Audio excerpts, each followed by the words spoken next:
that to learn a new language, you need to speak it?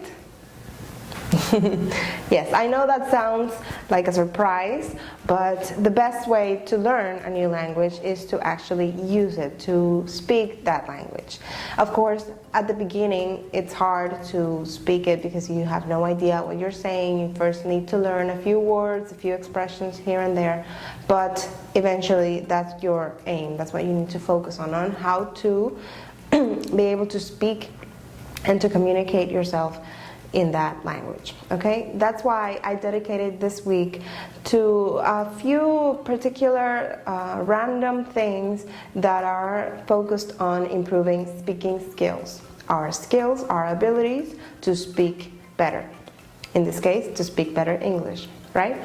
So if you have been following these posts, they don't seem very related. Actually, they're not related at all, but they all help us in some way or another improve our speaking skills, the way we use the language when speaking, not writing or anything else.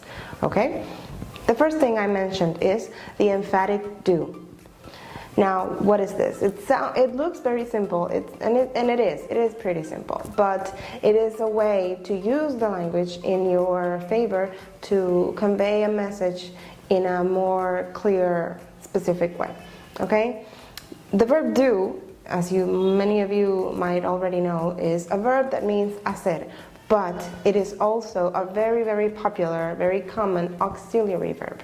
I have talked about auxiliary verbs before. These are verbs also known as helping verbs because they are not there in your sentence to talk about an action, but to help the grammar, to help the structure in your sentence clarify a tense. Okay, it's an auxiliary verb. You also when you have an auxiliary verb, you also have another verb that conveys the action in the sentence, and that is known as the main verb.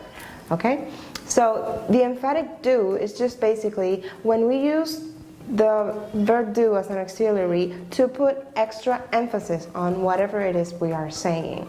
That's it. Okay, when you learn the simple present tense, basically how to talk about the present in English, you probably remember that to make a negative statement or a question, you need that auxiliary to create that negative statement or question. For example, an affirmative statement, a normal affirmative statement in the simple present is I like driving on Sundays. I like. There's my subject and my verb in the present. I like driving on Sundays, right? And I don't need any auxiliary here because I just need my subject and my main verb, which is like. If I wanted to turn that sentence into a negative statement, then I use the auxiliary do plus not, which is my negation, and the rest of my sentence. I do not like driving on Sundays. And if I wanted to turn that into a question, I also use the auxiliary do, switching it with the subject. So instead of saying, I don't like driving on Sundays, I would say, do I like or do you like driving on Sundays? Simple as that. That is the basic use of the auxiliary. Now, it is possible to use that auxiliary in an affirmative statement too. But you only do that when you want to put extra emphasis on that fact, for whatever reason. The reason you need that emphasis could be anything, okay? You just need the context to know. But in most cases, that could be because there is some doubt about that, because somebody is asking, or because for whatever reason, it is not clear that is true. So you want to make it clear. You want people to really know that is a fact, that is true. So in those cases, you use do in your affirmative statement.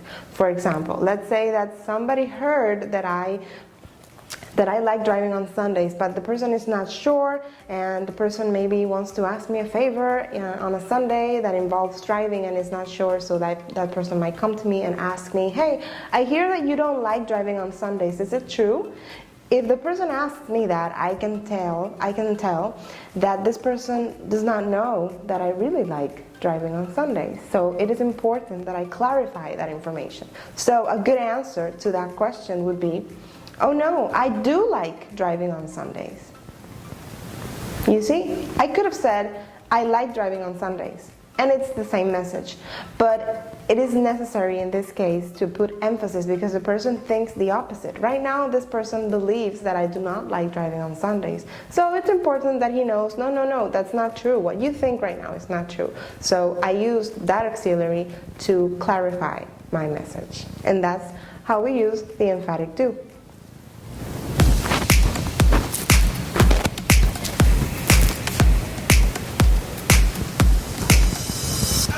Now, continuing with another thing that is also great to improve our speaking skills is knowing the use of the articles in English, artículos, right? In English we have two articles, the definite article and the indefinite articles. The definite article is only one, and that is the word the, T-H-E. It's very common, we use it all the time, and it's the definite article, definitivo, you see?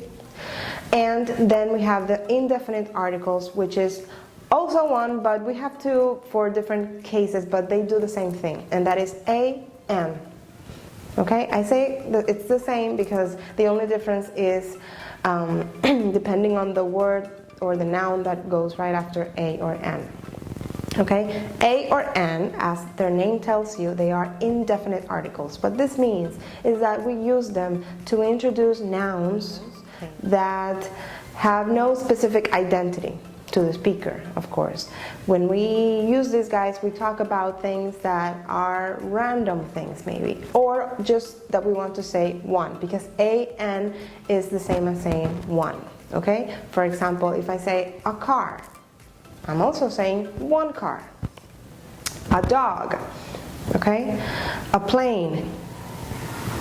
I can also say an apple. An animal, okay? An hour.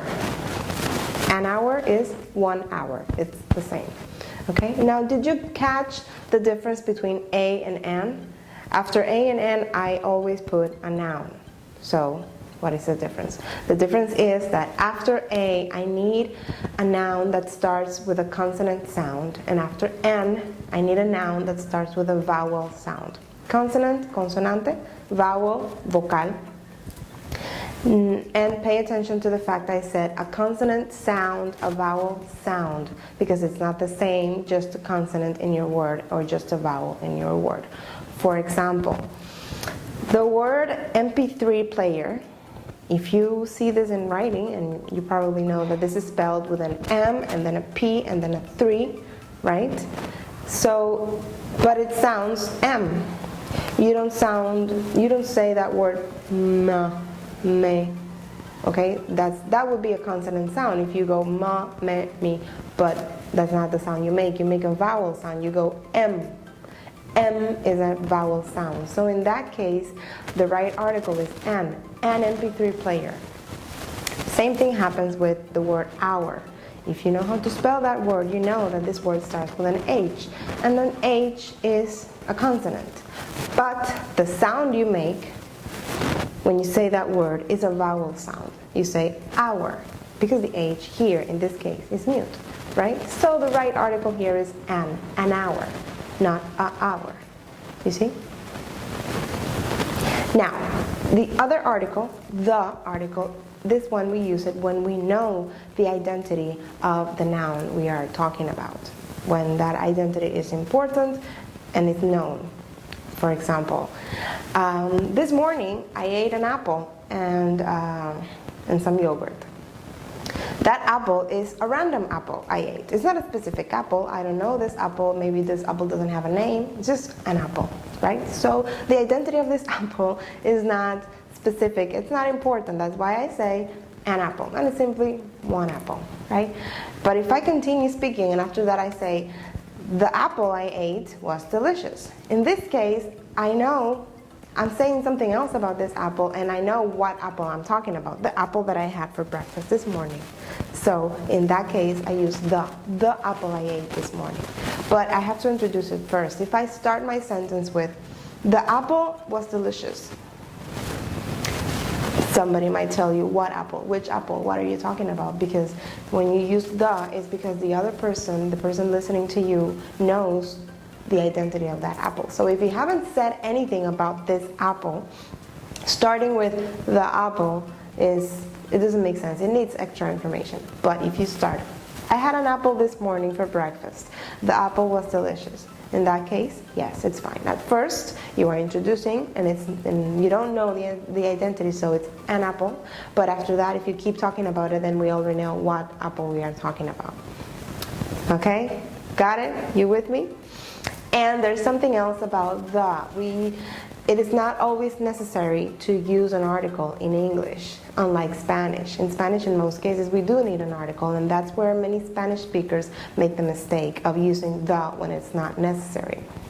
When you're talking about things in general, you don't need an article. Something that doesn't have an identity specifically, but it's a random thing, not a random thing, an abstract thing that many people know, but it's something that is very general, very wide, it's a concept. In those cases, you don't need an article. For example, to talk about life in general, to say that life is beautiful, that life is short. In that case, you don't need to say the life is short, because you're talking about life in general. Same thing happens with love. Love is kind, love is beautiful. I'm sure you've heard that phrase. You're talking about love in general, so you don't need to say the love. Unlike in Spanish, if you were to translate those sentences, life is beautiful, love is kind, it would be in Spanish, la vida es hermosa, el amor es amable. In those cases, yes, you do use your article in Spanish, but that's why it's important to not translate when speaking. Okay? So, in that case, it's not important. It's not necessary to use an article. Is that clear? The next thing I posted this week was about ordinal numbers. Ordinal numbers are very common in everyday language because we use them to talk about the order of things and to talk about dates, especially. And many people confuse how to spell them correctly. This happens to a lot of people, especially a lot of Spanish speakers. Okay, what are ordinal numbers? First, second, third, fourth, all those guys. Those are called ordinal numbers. Now, it's not very hard to learn ordinal numbers. You just have to pay attention and remember this specifically, because in most cases you do the same thing. In most cases, all you do to create your ordinal number is that you put a th to that cardinal number. Okay? 1, 2, 3, 4. Well, after 4, 4, 5, 6, 7, you put an th or something similar. The most important numbers that you have to remember that are different is 1, 2, and 3. 1 is first, 2 is second, 3 is third. That's it. After that, you have fourth, 5th, 6th, 7th, 8th, 9th, 10th, 11th, 12th. Those are weird. But then, after 13 is the same thing. 13th, 14th, 15th, 16th, 17th, 18th, 19th, 20th, and then 21st, 22nd, 23rd. 24th, 25th, 26th, the same thing. Then you arrive to 30th. Then you have 31st, 32nd, 33rd, 34th, 35th, 36th, same thing. 41st, 42nd, 43rd, etc. 51st, 52nd, 53rd. Okay? Same thing in most cases. You just have to pay attention to the last number in your figure. If it's a 1, if the number ends with a 1, then it's the same number and then first. Okay? 1001st, if it's 1001. Okay? That's it. Don't get stressed about that at all. And if you write in the figure, all you put is the cardinal number. Let's say you draw number 1, and then you put the last 2 letters of how you would spell it. So if it's first, you put a 1 and then ST. If it's second, you put a 2 and then ND. If it's 3, you put a 3 and then RD. And after that, for the rest of cases, you put a 4 and a TH. You put a 30 TH, because most of them end in a TH. And if you have to check, double check, make sure how to spell one or the other, you can always go online, you Google it, ordinal numbers, and you're going to find a million websites I can show you. But on my Instagram, on goodtalk, you can find a very beautiful chart that I created with a lot of love, and there you will find like the most important differences between the ordinal numbers from 1 through a million. You're welcome. lastly, the best part, I left it for the last day, which is collocations. Collocations are basically words that go together and have a specific meaning when they are together. That's it. In English and in all languages, you have a million collocations. You use them all the time, and it makes your vocabulary and your speaking in general sound richer, sound like a native speaker. So collocations are super, super important to learn every day, all the time. Collocations can be made up of any type of words I put together. Adjective and an adverb, an adjective and a verb, an adjective and a noun plus a noun plus an adverb. There are a lot of combinations because it's just words that go together and they have a specific meaning when they are together. So it's great when you learn them because that way it's easier to know what to put after a specific phrase or a specific verb, okay? Because when you learn things like that, it's okay, so after look at, you always need to put this or that. So it's easier not to make mistakes when speaking or writing. I gave on my post on Thursday a few examples of collocations, but there are many, many, many more. If you go online and you write collocations, you're going to find a lot of examples. And it's a good exercise when you are reading or listening to someone speaking in English to try and find the collocations, to identify them. And if you don't know any collocation you might hear, look it up, investigate it, and see what you find. Inside the collocations, in the group of collocations, we also have phrasal verbs. Phrasal verbs are just collocations that always have a verb. That's why they are called phrasal verbs, because it's basically a verb in a phrase. A verb with something else, with an adjective, with a preposition, and they have specific meanings. I actually have a very big book that I found on Amazon. A friend recommended me. It's called The Big Book, of Definitive Book of Phrasal Verbs. It's amazing. I recommend it if you have the time. Check it out. But here I'm talking about collocations, which is a bigger group than phrasal verbs. We have phrasal verbs inside the collocations, but we have many more. The ones I mentioned are very common, and the first one is good at. When you want to talk about a thing that you are good at, your abilities, things that you are able to do well, you can use the expression good at or somebody else. My friend is very good at cooking, for example. Or my brother is good at sports. Okay, I'm talking about abilities. And you need to remember that after good at, you always have to put either a noun or a verb in gerund form. The examples I gave you have one of each. My friend is good at cooking. Cooking is a verb in gerund form. Or he is good at sports. Sports is a noun. That's it.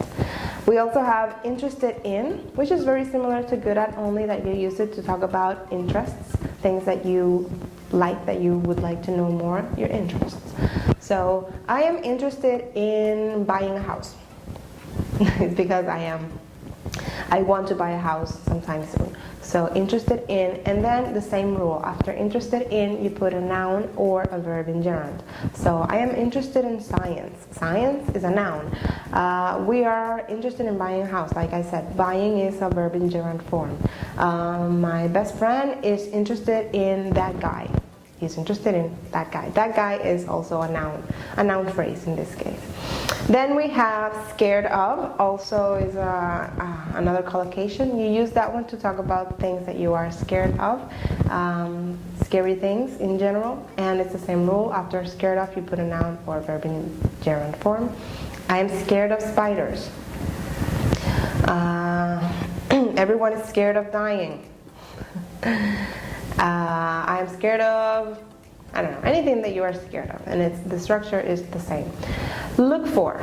Whenever you see look and for together, what they mean is not look with your eyes. Well, it's similar, but it's not about just looking at something, but trying to find something. Okay? To look for is to try to find. When I am looking for something, I am trying to find the location of something. Trying to find, I am looking for my computer because I don't know where it is. I'm trying to find where my computer is. So look for is to try to find, buscar. Okay? Then we have believe in. To talk about your beliefs, similar to interested in, you use believe in. I believe in God. I believe in destiny. He believes in me. same thing. After that, you put a noun or a verb in gerund form. And the last one, look at. I put this one because look at is with the same verb, look, but if you use a different preposition, like in this case, at instead of for, then it has a completely different meaning. To look at is basically to look in the direction of. I am looking at the camera right now. My friend is looking at me. If my friend were standing here and looking directly in the direction of my face or my eyes, right? That's it. And I have an extra one, look forward to. Do you know that one? That is also very popular, and it has a completely different meaning from the other two I just mentioned, using look. When you are looking forward to something, you are excited to see that something or for it to happen, okay? Whenever, it's a very common question in award shows for interviewers to ask the people arriving, so what are you looking forward to seeing tonight? Because in award shows you always have special performances from singers and actors and things like that, so people are always expecting and excited to see those performances or to see some celebrity in particular. And it's a common question to say, so what are you looking forward to tonight? And people might answer, oh, I'm looking forward to Lady Gaga's performance. Maybe. And what this means is that you are excited to see Lady Gaga's performance. You really want it to happen. You want to see it. That's what you use. That's how you use look forward to. Same rule. After look forward to, verb in gerund form or a noun.